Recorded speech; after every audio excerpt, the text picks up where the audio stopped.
Fantasy has rarely been a goldmine in Hollywood. Historically, one hit was usually followed by a parade of flops that would bury the genre for years. The 80s were particularly brutal with a string of massive failures that effectively killed fantasy for the 90s. Nobody wanted to touch movies about pink ponies or corporate overlords and magic towers. Most attempts were just awkward genre mashups, and back then, you could still trick an audience into buying a ticket. But not for long. Then, the early 2000s gave us two game changers, Harry Potter and The Lord of the Rings. While J.K. Rowling's Boy Wizard had studio backing from day one, The Lord of the Rings was a different story. Nobody wanted it. Peter Jackson had to drag the project across Hollywood begging for a budget. Some execs laughed him out of the room, others smothered him with ridiculous creative restrictions. When one group of madmen finally signed off on a shoestring budget, half of Hollywood cracked jokes about the inevitable box office bloodbath. But as we know, things went a little differently. The Lord of the Rings became the gold standard for cinematic depth, a reminder of when Hollywood actually knew how to make movies. Today we're looking back at how they pulled it off in New Zealand and how they tried and stumbled to repeat that magic with The Hobbit. But before we start, hit that like button and subscribe to the channel and turn on notifications. It helps more fans of the genre find this content.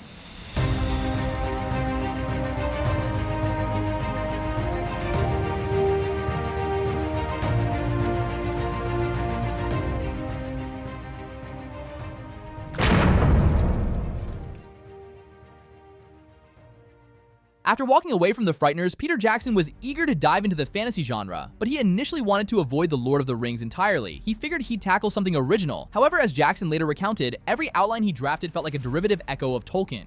Adding to the frustration, he couldn't find a single studio willing to back his high-concept fantasy ideas, precisely because they all felt too much like The Lord of the Rings. He finally realized there was only one way forward: secure the rights. Those rights were held by a prominent producer, and to Jackson's surprise, the executives at Miramax actually saw the potential. They didn't just like the idea, they saw a massive opportunity. But there was a catch. While the studio was ready to open the vault, the financial terms came with heavy strings attached. They were hesitant about the scope pushing for a single movie, perhaps two or a condensed version of the story, with the promise of sequels, if the first film performed. The implication was clear: if the opening chapter failed, the sequels would be dead on arrival. While nobody said it out loud, the threat of a flop loomed over the production like an axe. If Jackson didn't deliver a hit right out of the gate, his career in blockbuster fantasy was effectively over before it even began. By the time Miramax had poured roughly $15 million into pre-production, the studio brass began to realize the sheer scale of the beast they had invited into their home. The production was becoming a tangled web of power plays. Later, harrowing accounts would emerge. Most notably, the revelations that the infamous producer behind the project had blacklisted certain actresses, including Ashley Judd, purely on his own personal vendetta. As the production stalled, Miramax executives scrambled, turning to their parent company Disney for a massive cash injection. Disney had acquired Miramax in the mid-90s for $100 million, half of which went just to settle the studio's existing debts, and they weren't about to throw good money after bad. Michael Eisner, then at the helm of Disney, reportedly looked at the pitch and essentially laughed them out of the room. He didn't just hesitate, he was convinced the whole project was a fantasy disaster in the making that audiences would completely ignore. With the Disney door slammed shut, Miramax delivered an ultimatum to Peter Jackson: make it one film or make nothing at all. Jackson, refusing to compromise his vision, managed to pull off a desperate piece of negotiation. He bought himself a one-month window to find another studio willing to buy out The Lord of the Rings and commit to a 3-film deal. Miramax agreed, fully expecting Jackson to crash and burn. They were certain no executive in Hollywood would be crazy enough to take on a project they had already deemed a financial sinkhole. They let him walk, convinced he would eventually come crawling back, defeated and ready to settle for their terms. Of course, all these tales of what if emerged long after the trilogy became a global phenomenon. In the wake of that massive success, hindsight became 2020. Whether Miramax would have actually greenlit the 3 films had they known someone else would bankroll the masterpiece remains one of Hollywood's greatest what-ifs. But at the time, everyone involved was certain: Jackson was walking off a cliff. When he initially went around Hollywood, he had nothing but his own passion, a few sketches, and some dramatic hand-waving to pitch his vision. Trying to convince a studio to bankroll a massive fantasy epic based on pure enthusiasm is a fool's errand. But when he finally walked into New Line Cinema, he wasn't just a filmmaker with a dream. He was a guy carrying $15 million worth of pre-production assets. Thanks to Miramax's initial investment, he had concept art, sets, models, and a concrete foundation. He could finally back up his vision with tangible proof. It's one thing to describe the epic scale of Middle-earth, it's another thing to show a boardroom the blueprints for it. Then there's the stuff of Hollywood legend. The persistent rumor that Miramax threatened to replace Jackson with Quentin Tarantino if he didn't stop being difficult and accept their one-movie mandate. It sounds absurd today, Tarantino doing The Lord of the Rings. It's a fascinating, surreal what if, though in reality, it's highly unlikely Tarantino would have even considered it. Jackson himself always dismissed it as a psychological tactic, a scare tactic designed to make him stop fighting and just fall in line. Even with the $15 million in his briefcase, it wasn't exactly smooth sailing. He was still getting doors slammed in his face. One studio was actually listening: Universal. They spent a long time deliberating, but they were hesitant. As we've noted, if The Frighteners had been a box office smash instead of a disappointment, Universal likely would have pulled the trigger without a second thought. But they took their time, and for Jackson, time was the one thing he didn't have. The endless parade through studio executive offices finally came to an abrupt. New Line Cinema not only agreed to buy the project from Miramax, but they also upped the ante. They suggested making 3 films instead of the 2 Jackson had been fighting for. New Line CEO Robert Shea took one look at the material and decided that if you're going to build Middle-earth, you don't stop at 2. He agreed to greenlight the entire trilogy with an initial budget of $180 million. While that might sound like a massive windfall, it broke down to just $60 million per film. In an era before the current blockbuster bloat that was a tightrope walk, especially considering the ambition was to film all 3 movies back to back.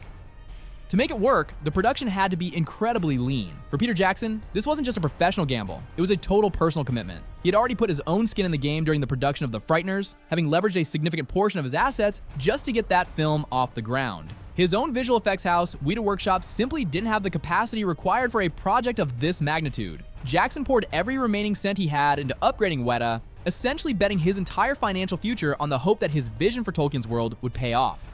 Casting The Lord of the Rings was a saga of its own, a chaotic game of musical chairs that nearly derailed the project before it truly began. Jackson had a specific vision, but Hollywood's elite weren't exactly lining up to spend 18 months in the New Zealand wilderness. The role of Gandalf was famously offered to Sean Connery. The studio didn't just offer him a salary, they dangled a massive carrot, $10 million plus 15% of the total box office take. Connery walked away famously claiming he didn't understand the script. Whether that was a polite way of saying he didn't believe in the project or simply a reluctance to commit to a year and a half of filming on the other side of the world for theoretical money remains a subject of debate. Then there was the hunt for Aragorn. Jackson's first pick was Daniel Day-Lewis. The legendary method actor wasn't impressed, reportedly viewing the role as nothing more than running around with prosthetic ears and a fake nose. Hardly the soul-searching challenge he craved. He sent Jackson packing without a second thought. Next in line was Russell Crowe. While the official story is that he was simply too busy, but Hollywood whisperers suggest a different motive. He wanted a massive payday that the lean budget simply couldn't cover. When the bag of money didn't materialize, Crowe suddenly became very busy.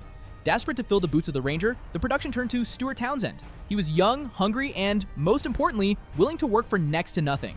During auditions, he showed enough sword-swinging competence that the producers figured he'd do. They spent months training him in combat and movement. But when the cameras actually started rolling, reality hit hard. Standing next to the hobbits, Townsend looked less like a battle-hardened ranger and more like one of them. He lacked the gravel, the grit, and the gravity the role demanded.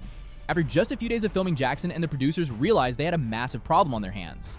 They made the brutal decision to fire him only a week into production. They tried one more time to woo Daniel Day-Lewis, offering him millions, back-end points, and whatever perks he needed to feel inspired, but he slammed the door shut again. With the production hemorrhaging money and the role of Aragorn vacant, the casting team scrambled for anyone with a pulse. That's when someone remembered Viggo Mortensen. Viggo, having never read the books, was initially reluctant to jump onto a plane for such a long commitment. It wasn't the script or the paycheck that convinced him. It was his son, who was a huge fan of Tolkien's work and urged his father to take the part. Mortensen stepped onto the set with virtually no preparation, diving straight into the deep end. It's one of the greatest happy accidents in film history. The man who didn't want the job ended up becoming the definitive Aragorn. Mortensen certainly kept Peter Jackson on his toes, often literally.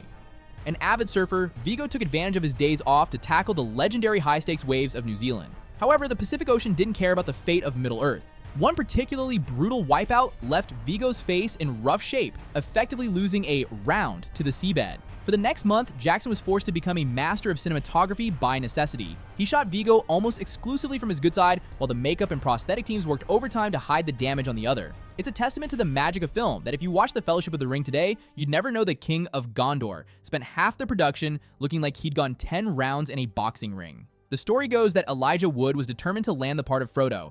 He reportedly showed up wearing homemade hobbit rags, borrowed from his grandmother's attic, and staged mini performances with his friends in the woods. They arrived at the audition site already fully in character acting out scenes as if they were wandering through the Shire.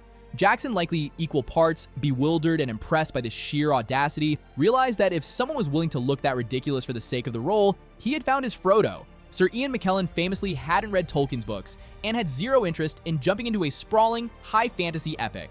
He was content with his career and didn't see the appeal of running around with wizards' robes and staffs. But Jackson was a man possessed. He didn't just pitch the film to McKellen, he performed it. Jackson stood there, waving his arms, shouting battle cries, and painting such a vivid, manic picture of Middle-earth that McKellen was left mesmerized. He didn't sign on because he loved the script. He signed on because he realized he was dealing with a madman who was clearly going to make something unforgettable. Orlando Bloom was a complete unknown, plucked straight from drama school, forcing him to put his studies on hold to step into Middle-earth. Interestingly, he didn't even audition for Legolas. He originally wanted to play Faramir. The casting director saw something more elvish, bumped him up to the role of the master archer, and Bloom spent over a year suffering through grueling physical training and production schedules. The level of commitment to authenticity was legendary. Take the village of Hobbiton, for example. It was built a full year before cameras even started rolling. Peter Jackson wanted the gardens to look lived in and natural. They famously grazed sheep on the property for that entire year just to keep the grass at the perfect height. When you compare that to the sterile, set-like feel of modern big-budget productions, where everything looks a bit too pristine or like CGI-heavy plastic, it's clear that the difference wasn't just the budget, it was the obsession with craft. The production schedule was equally ambitious. All 3 films were shot simultaneously. While that sounds like a logistical nightmare, it's remarkably efficient compared to industry standards. Francis Ford Coppola, for instance, spent nearly as much time on a single tortured film like Apocalypse Now. However, The Lord of the Rings wasn't without its own gladiator moments. The scripts were in a constant state of flux. Scenes were rewritten, improvised, and adapted on the fly. Some of the most iconic moments, like Gandalf bumping his head on the low ceiling of Bag End, were happy accidents that stayed in because they felt so natural. The budget, initially set at a tight $60 million per film, inevitably ballooned to $90 million. Every time New Line saw the dailies, that early rough footage, they were so blown away by what Jackson was achieving that they kept tossing more money at him without blinking. One of the few mandates the studio insisted on was a prologue to bring non-readers up to speed. Jackson initially delivered a 10-minute epic that had to be trimmed down to under 8 minutes, but it set the stage perfectly. By the end of production, Jackson had shot enough footage to fill 10 feature films. The sheer volume was possible because he had multiple units working simultaneously. While he was directing the main cast, second units were capturing forests, landscapes, and massive armies of extras. The first rough cut of The Fellowship of the Ring clocked in at a staggering 4.5 hours. While they were forced to trim it down to the near 3-hour theatrical cut we know, that excess footage and the massive amount of material left on the cutting room floor is exactly what gave the world such an incredible sense of depth. When The Fellowship of the Ring hit theaters in December 2001, the film opened to $66 million in the US domestic market. While that might seem like an average opening weekend by today's bloated standards, in 2001 it was a massive statement. Keep in mind, no film in history had yet cracked the $100 million mark on an opening weekend. $66 million was a powerhouse performance that silenced the skeptics immediately. By the end of its theatrical run, The Fellowship of the Ring had raked in $880 million against a $93 million production budget. Later re-releases would push that total up by another $20 million, cementing it as an absolute financial titan. The cast's famous Fellowship tattoos, the elvish numeral 9 tattooed on their bodies, have become a piece of Hollywood lore. The cast got theirs before the premiere, while the film was still a giant question mark. Peter Jackson was the ultimate pragmatist, or perhaps the ultimate pessimist. He didn't join in on the tattoo pact right away. Jackson was notoriously anxious throughout the production, famously admitting later that the pressure was so intense he had quietly looked into exit strategies. He waited until the critics were drowning in praise and the box office numbers were undeniable before he finally committed to the ink. He had to be sure he wouldn't be sporting a permanent reminder of a catastrophe. The massive success of the first film fundamentally changed the trajectory of the entire trilogy. Because Fellowship was such a monster hit, Jackson was able to secure additional funding to finish The Two Towers and The Return of the King at that same $90 million per film tier. It's sobering to think about what would have happened if The Fellowship of the Ring had flopped. If the numbers hadn't been there, the budgets for the next 2 films would have been slashed to the bone. The grand battles, the sweeping vistas, and the heavy reliance on Whedon's groundbreaking visual effects would have been traded for something much smaller, safer, and, likely, far less legendary. We almost saw a version of the sequels that would have lost their scale, turning what became a historical masterpiece into a budget-restricted scramble to close out a failed franchise. Thanks to the massive financial success of The Fellowship of the Ring, Jackson finally had the breathing room to expand the scope of the sequels. This led to some fascinating technical pivots, most notably with Gollum. In the first film, Gollum was a mix of early CGI and practical effects, looking somewhat distinct from the fully realized motion capture version we see later. Andy Serkis wasn't initially slated to be the character's physical performer. By the time Serkis joined the cast and revolutionized the role, the Gollum scenes for the Fellowship were already in the can. Jackson famously jokes that he might one day pull a George Lucas and digitally update those early shots to match the later trilogy, though for now, they remain a quirky reminder of the production's evolving nature. Gollum was arguably the biggest technical hurdle of the entire trilogy. New Line Cinema was so terrified that Weta wouldn't be able to pull it off that they almost outsourced the visual effects to George Lucas's Industrial Light and Magic. It was a nail-biting period for Jackson. He only managed to keep the work in-house after showing the studio a test reel featuring Serkis's motion capture. It was the proof of concept that saved the project's soul. By the time The Two Towers hit theaters in December 2002, the franchise was a global juggernaut pulling in $948 million. But the production intensity never let up. In fact, it arguably peaked with the finale. The story goes that The Return of the King was being assembled right up to the final second. Jackson has claimed that he didn't actually see the fully polished, finished film until the moment it played at the premiere. The very last shot of the film was captured just 1 week before the movie hit theaters. There's even a lost final shot that Jackson thought was amusing. It didn't make the theatrical cut, but it eventually found its way into the extended editions. The Return of the King walked away with 11 Academy Awards, a clean sweep of every category it was nominated for. In total, the series earned 30 Oscar nominations, the most for any film franchise in history. The Return of the King smashed records, becoming the second film in history to cross the $1 billion mark, hauling in $1.155 billion worldwide and setting a global opening weekend record of over $250 million. It is a testament to the madness of the production that despite the chaos, the last-minute reshoots, and the constant fear of failure, the team delivered a cinematic achievement that has yet to be truly eclipsed. The reported $500 million total for the trilogy, roughly $300 million for production, and $200 million for marketing, is a fascinating piece of Hollywood accounting. While it sounds like a standard blockbuster spend by 2026 standards. In the early 2000s, it was an astronomical risk. Back then, only massive singular spectacles like Titanic or Roland Emmerich's Godzilla dared to touch those marketing figures. The $90 million per film production budget was far from the full story. As you noted, the official numbers are often net figures, meaning they reflect the cost after various tax rebates and incentives were applied. New Zealand, sensing the potential for a massive economic boom, offered significant tax breaks. The impact was so substantial that, by some estimates, the production received roughly $50 million in rebates. If you adjust the official $90 million production budget to account for these tax offsets, the true cost of each film likely sat closer to $110 to $115 million. This is where the relationship between Peter Jackson and New Line Cinema soured. In the world of Hollywood, the way a budget is reported isn't just about transparency, it's about the back end.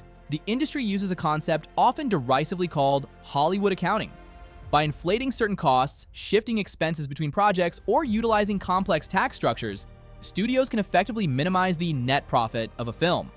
Since many directors and star actors negotiate for a percentage of the net profits rather than the gross revenue, the studio has a strong financial incentive to make a massively successful film look like it barely broke even. Jackson and his team eventually realized that despite the trilogy becoming a global cultural phenomenon, they were missing out on the substantial bonuses they were contractually owed. The resulting legal battle against New Line was an ugly, high-stakes collision between the artist and the corporate machine.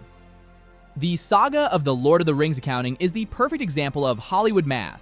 It is truly surreal to look at a billion-dollar hit that on paper manages to lose money. The trick lies in the corporate shell game. By splitting the production arm and the distribution arm into separate legal entities, the studio can charge itself exorbitant distribution fees. This effectively siphons the profit out of the pocket of the production company, where the director and stars have their profit-sharing deals, and moves it into the hands of the parent studio. The Harry Potter and the Order of the Phoenix example is the gold standard of this madness. Reporting a $167 million loss on a film that brought in nearly $1 billion is a masterclass in creative ledger manipulation. It's a cynical way to ensure that net profits remain an imaginary concept, effectively nullifying the back-end deals that creative talent spent years earning. When Jackson's legal team finally looked under the hood of the Lord of the Rings financials, they found the same creative obstacles. It was clear the studio was trying to paint a picture of a project that was barely afloat. Jackson, much like Kevin Costner or other stars who have fought these phantom losses, eventually had to head behind closed doors to settle. These disputes are rarely about justice. They are about the studio buying back the peace to avoid a public trial that would reveal exactly how the industry hides its wealth. This financial betrayal is exactly why Jackson's initial reluctance to return for The Hobbit made so much sense. Why would he want to enter the fire again when he knew the studio's internal game was rigged? The bonuses for the cast, $300,000 to $500,000 per film, might look like a nice payday on the surface, but when compared to the billions of dollars in global revenue, they look like a rounding error. The prequel project that never was, The Hobbit that got lost in a legal labyrinth, is perhaps the greatest what-if of the early 2000s. Jackson's original plan was remarkably sensible. Start with a smaller story, build the foundation of Middle-earth, and then move into the sprawling epic of The War of the Ring. Instead, the legal rights to The Hobbit turned into a total bureaucratic nightmare, often referred to as a harebrained situation of conflicting interests. While the rights to The Lord of the Rings were concentrated enough for Miramax to wrangle The Hobbit was a fractured mess. The rights were effectively held in a state of suspended animation between different parties and the studio MGM. MGM was effectively caught in a perpetual cycle of bankruptcy during that period. For the executives there, a fantasy film project was a drop in the ocean compared to the massive corporate restructuring they were fighting for their lives to navigate. They were drowning in debt and legal wrangling, so they weren't about to prioritize licensing out their intellectual property to a director who was, at that point, still viewed as a risky bet. Because MGM couldn't, or wouldn't, clear the path, the project hit a dead end. For Jackson, it meant he had to skip the appetizer and go straight to the main course. If he had been able to secure those rights, we would have seen a different pacing, a different Gollum, and no Hobbit trilogy. By 2005, the buzz around a potential adaptation of The Hobbit was reaching a fever pitch. MGM had emerged from its latest round of bankruptcy, the rights issues were finally sorted out, and Peter Jackson was personally ready to step back into the director's chair. There was just one massive multi-million-dollar obstacle. Jackson was actively suing New Line Cinema for his missing Lord of the Rings profits. The lawsuit infuriated New Line chief Robert Shea. He publicly blasted Jackson, calling him ungrateful and greedy, and declared that the studio would never work with the director again. But Hollywood is fueled by money, not grudges. The massive success, or if we go by studio books, the spectacular financial disaster of the original trilogy was simply too lucrative to abandon. Everyone wanted to make a couple of Hobbit movies and fail all over again. By 2007, the money spoke louder than the pride. New Line and Jackson quietly settled their legal dispute behind closed doors. With a few extra millions tucked securely into his bank account, Jackson's affection for the studio was miraculously restored, and everyone shook hands. However, Jackson wasn't ready to direct. He had recently acquired the rights to Mortal Engines and wanted to focus his creative energy there. Instead, he agreed to stay on as a hands-on executive producer, launching a search for a new visionary to helm the project. Enter Guillermo del Toro. In classic Del Toro fashion, he initially pitched himself by famously declaring that he couldn't stand hobbits and hated dragons even more. Naturally, Hollywood executives took one look at this anti-fantasy manifesto and decided he was the absolute perfect man for the job. Before Del Toro signed on the studio, heavily considered David Yates, the reliable corporate favorite who had just steered the later Harry Potter films and would go on to direct the Fantastic Beasts franchise. Had Yates taken the wheel, we likely would have received a very clean, very safe, and very different version of Middle-earth. Despite his initial skepticism, Del Toro threw himself into the deep end of development hell. For 2 solid years, he lived and breathed The Hobbit. He drew thousands of intricate storyboards, designed entirely new aesthetics for the creatures of Middle-earth, and even shot various practical and digital test sequences. Jackson was right there beside him, enthusiastically reviewing the colorful concept art and publicly gushing about how thrilled he was to collaborate with the Mexican auteur. Then history repeated itself. In 2010, MGM faced yet another massive financial restructuring crisis and the entire production ground to a halt. The green light was frozen. Del Toro, having already sacrificed 2 years of his life to a project that didn't have a start date, simply ran out of patience. He officially walked away. While the official narrative blamed the endless studio delays, industry insiders whispered about a deeper anxiety. Del Toro was a brilliant auteur, but he wasn't a proven box office guarantee for a massive $200 million tentpole. The studio was terrified of his eccentric dark vision.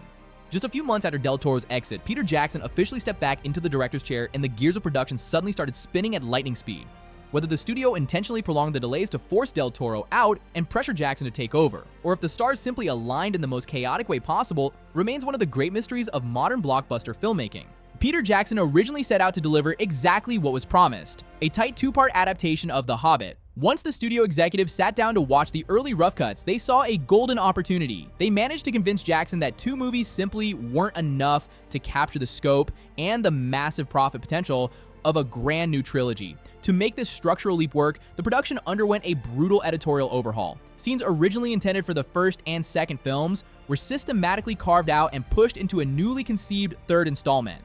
To fill in the narrative gaps left behind, the studio greenlit an intense 2-month block of pickups and reshoots. The sudden decision to create a third film left the writing team with a major crisis. They needed a script for the Battle of the Five Armies, and they needed it immediately. Breaking all records for rapid-fire blockbuster screenwriting, the creative team frantically mined J.R.R. Tolkien's extensive appendices, footnotes, and world-building notes attached to The Lord of the Rings and his other lore. They stitched these narrative fragments together to pad out the script and give the final battle the epic cinematic weight the studio demanded. When The Hobbit, An Unexpected Journey finally arrived in theaters in December 2012, its true cost was a subject of intense Hollywood speculation. Depending on how you looked at the ledger, the film had two very different price tags. The production budget $200 million, or the total cost of $315 million, factoring in the millions spent during Guillermo del Toro's aborted 2-year pre-production cycle. Ultimately, the gamble paid off spectacularly at the box office, with the film raking in a massive $1.017 billion worldwide. The production team was trapped in a cycle of constantly cutting, swapping, and restitching sequences between the desolation of Smaug and the Battle of the Five Armies. Then came the infamous love triangle. Orlando Bloom's Legolas was dropped right into the middle of it. Originally, he was just supposed to hover in the periphery, demonstrating a cold elven indifference to Evangeline Lilly's newly created character, Tauriel. However, studio executives weren't satisfied with the romantic subplots they were seeing and demanded Bloom be aggressively woven into a romantic rivalry. Peter Jackson resisted the mandate, but ultimately blinked first. In later interviews, Jackson frequently expressed his frustration with how the romance played out. A bit ironic considering the character of Tauriel and her connection to the narrative was his own idea, conceived primarily to convince Evangeline Lilly to sign on to the project in the first place. Desolation of Smaug is typically cited as carrying a $250 million price tag. The initial $200 million projection ballooned rapidly under the weight of extensive pickups, emergency script overhauls, and structural changes. When the film hit theaters in December 2013, it fell just short of the magic billion-dollar threshold, pulling in $959 million. Even with the inflated budget, it was an undeniable home run for the box office of that era. Whether the Hobbit trilogy managed to lose money on paper via classic Hollywood accounting remains a mystery. Unlike The Lord of the Rings, no one has taken the studio to court over the back-end profits just yet. The Battle of the Five Armies faced the most agonizing production cycle of them all. The film was essentially assembled out of sheer obligation, resulting in the most aggressively hacked and stitched theatrical cut of all 6 Middle-earth films.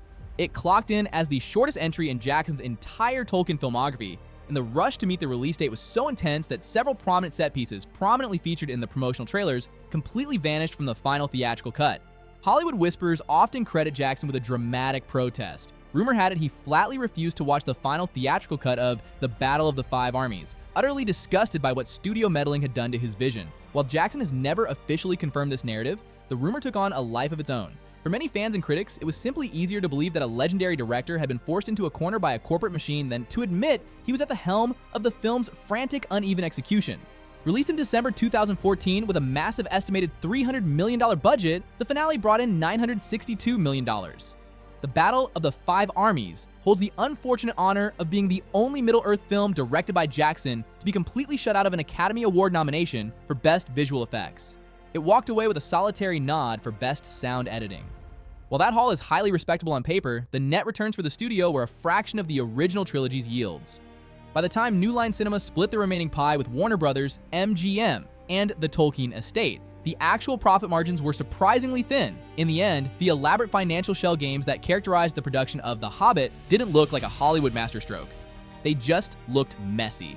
The decline from the towering heights of The Lord of the Rings to the uneven, stitched-together scramble of The Hobbit is a cautionary tale of more is less. Jackson's willingness to fly by the seat of his pants, combined with a studio that prioritized a trilogy over coherent narrative, essentially ensured that the second act of his Middle-earth tenure would lack the cohesive soul of the first. When you try to stretch a single book into 3 massive spectacles without a solid roadmap, you don't just risk fatigue. You risk losing the magic that made the original journey feel so earned. Tea is both tragic and fascinating that just when we thought we had hit the floor for Middle-earth adaptations, the industry found a way to dig deeper.